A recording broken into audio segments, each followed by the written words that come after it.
Bismillahirrahmanirrahim.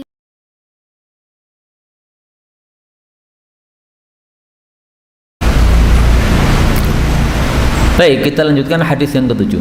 Al-haditsus sabi' an Sahl bin Sa'd as-Sa'idi radhiyallahu anhu qala Rasulullah sallallahu alaihi wasallam Bashiril masya'ina fi dhulami ilal masajidi bin nurit tammi yawmal qiyamah rawahul hakim wa sahhaha.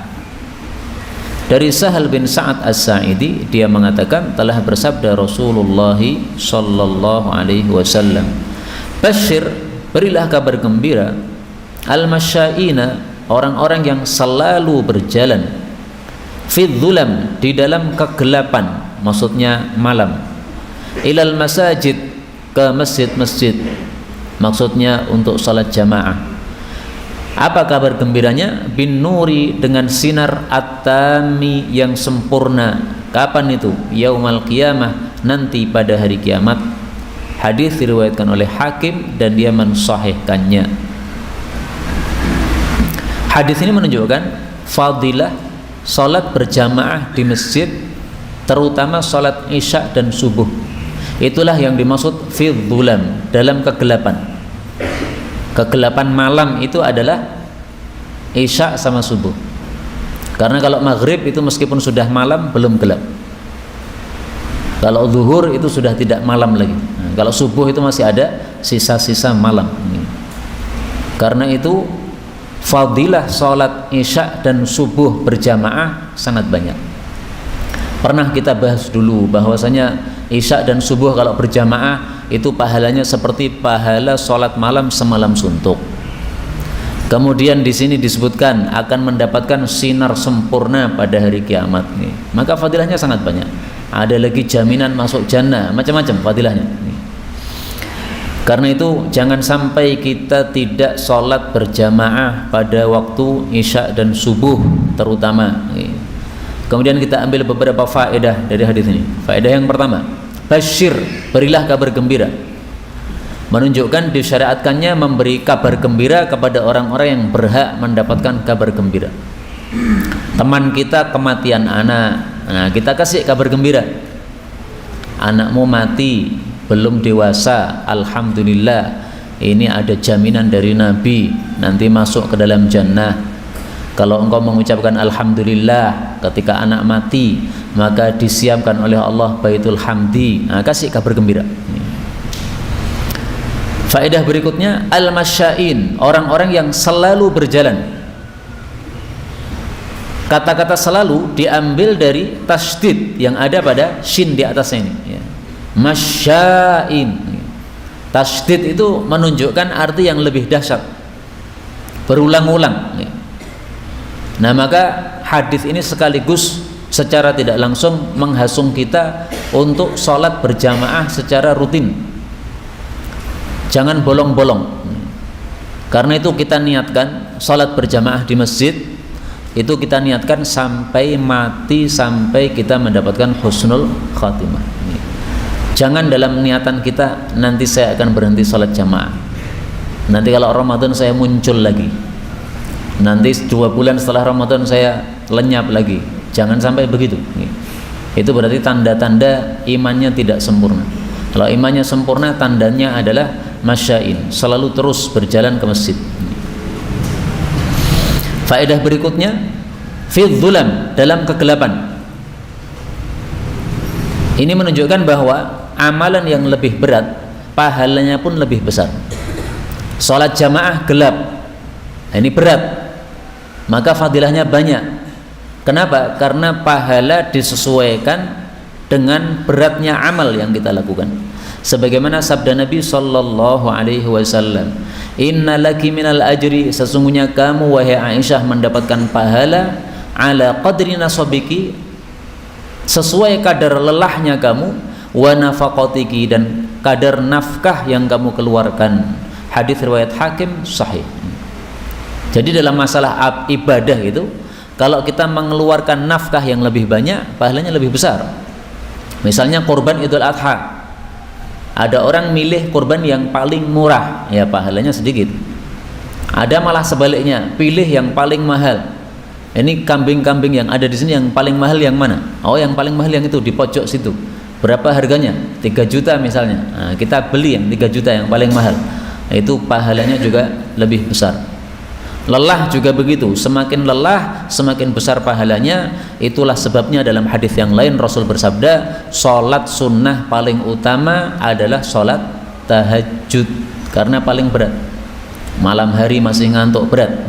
Nah di sini gelap gulita tadi masih nekat sholat jamaah ke masjid, menunjukkan bahwa itu pahalanya lebih besar karena lebih berat dilakukan. Kemudian kata-kata zulam, gelap gulita, itu memang zaman dulu belum ada lampu, sehingga sholat berjamaah pada isya dan subuh itu di jalan-jalan memang gelap. Seseorang tidak mengetahui siapa orang yang di sampingnya kecuali kalau mendekat. Nah, begitu mendekat kelihatan, oh wajahnya fulan. Nah, bagaimana dengan sekarang sudah banyak lampu? Apakah fadilah ini lenyap? Tidak lenyap. Karena meskipun sudah banyak lampu sehingga sudah tidak gelap, tapi yang namanya malam hari itu tetap gelap, ya. Suasana atas di langit tetap gelap, maka tidak ada masalah. Jadi jangan berdasarkan hadis ini kemudian lampu-lampu dimatikan supaya apa? Mendapatkan fadilah, enggak perlu begitu. Faedah terakhir, bin nuritam, sinar yang sempurna. Di akhirat itu sangat perlu kepada sinar. Karena masing-masing kita harus wariduha, melewati neraka jahanam. Ada satu jembatan namanya sirat. Sirat ini lebih tipis daripada sehelai rambut, lebih tajam daripada sebilah pedang. Sangat gelap gulita. Kalau kita tidak punya sinar, bagaimana bisa lewat?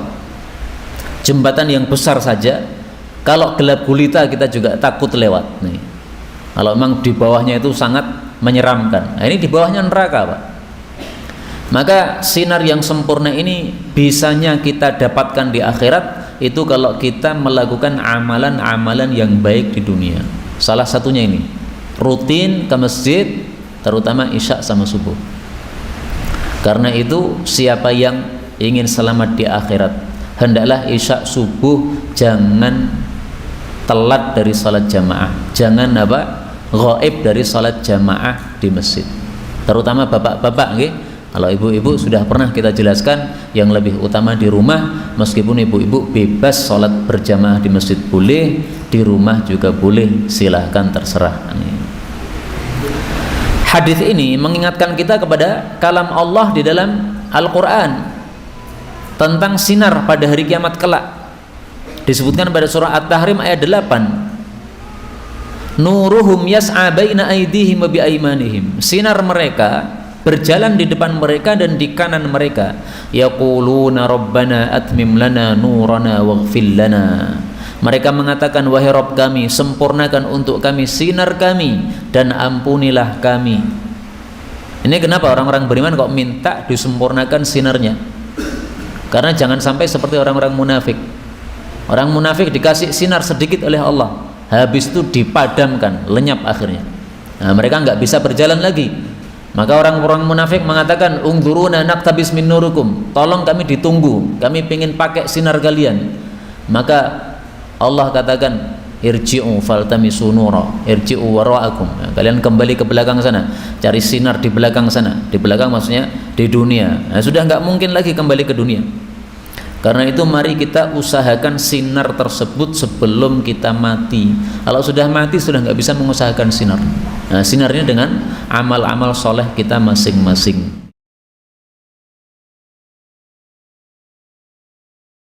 تقبل منا إنك أنت السميع العليم وتب علينا إنك أنت التواب الرحيم.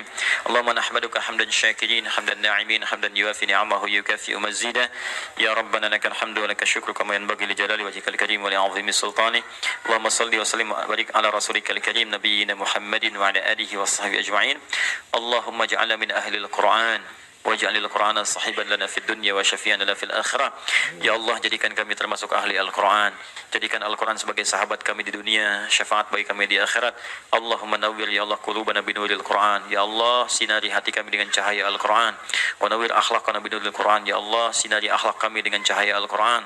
Allahumma nawwir hayatana binuril Qur'an, a'ilatana binuril Qur'an, quburana binuril Qur'an. Ya Allah, sinari kehidupan kami dengan cahaya Al-Qur'an. Sinari keluarga kami dengan cahaya Al-Qur'an. Sinari alam kubur kami kelak dengan cahaya Al-Qur'an. Allahumma ya arhamar rahimin, taqabbal minna jami' amalina salihah. Ya Allah, mohon terima seluruh amal kami, jadikan itu soleh dalam pandangan-Mu ya Rabbal Alamin. Rabbana yassir lana wa la tu'assir alaina. Ya Allah, mudahkan semua urusan kami, jangan berikan kesulitan pada kehidupan kami. La tada'lana fi maqamina hadza dhanban illa ghafartah. Jika ada pendosa hadir di ta'lim ini, jangan biarkan dia meninggalkan tempat ini ya Allah, kecuali Engkau telah ampuni segala dosanya. Wala hamman illa farajtah. Jika ada yang tengah gelisah, jangan biarkan dia meninggalkan majlis ini, kecuali Engkau telah tenangkan keadaan hatinya. Allahumma wala maridan illa syafaitah. Jangan ada ya Allah orang sakit di tempat ini, kecuali Engkau sembuhkan penyakitnya. Allahumma ya Allah, Allahumma ya Allah, Rabbana atina fid dunya hasanah wa fil akhirati hasanah wa qina adzabannar. Bifadlika subhana rabbika rabbil izzati amma yasifun.